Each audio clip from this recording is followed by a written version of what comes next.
To kill the woman, the general slashed her throat with his knife, but he was stunned to see the wound heal faster than the blade could cut. It turned out the woman was the most powerful sorceress in the world. No one knew where she came from, or how many centuries she had lived. On the day the chancellor's daughter was to be married, the woman came to reclaim her eye. 60 years earlier, she had used nearly all her magic to protect the kingdom's peace. Now that the world was stable, it was time to take her power back. The chancellor had been using her eye to foresee the future, and gain the influence he now held. Even if it meant losing everything, he was willing to return it, because the woman before him was not to be trifled with. But before handing the eye over, the chancellor begged her to foresee his daughter's fate after marrying the crown prince. The scheming bride, however, thought it was bad luck for a woman dressed in black to appear on her wedding day.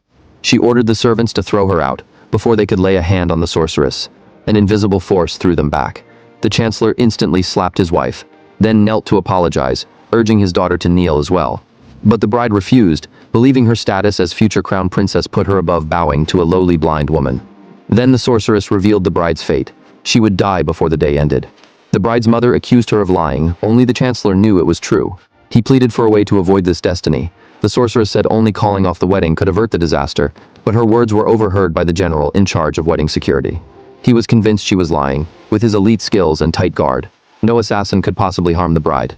The scheming bride chose to believe him and set off for the palace. Seeing this, the sorceress knew they would only believe her once the prophecy came true. Before they left, the chancellor warned his daughter to be careful on the road. The general strengthened the guard, ensuring the future crown princess's safe arrival. The sorceress calmly repeated that her prophecies never failed. The general dismissed her as a fraud. In response, she insisted he take her along to the palace. Reluctantly, he agreed. The procession set off.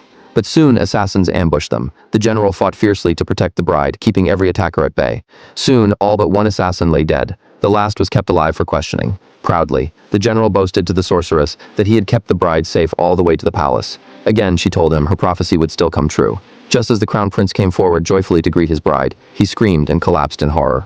The bride's head had been severed.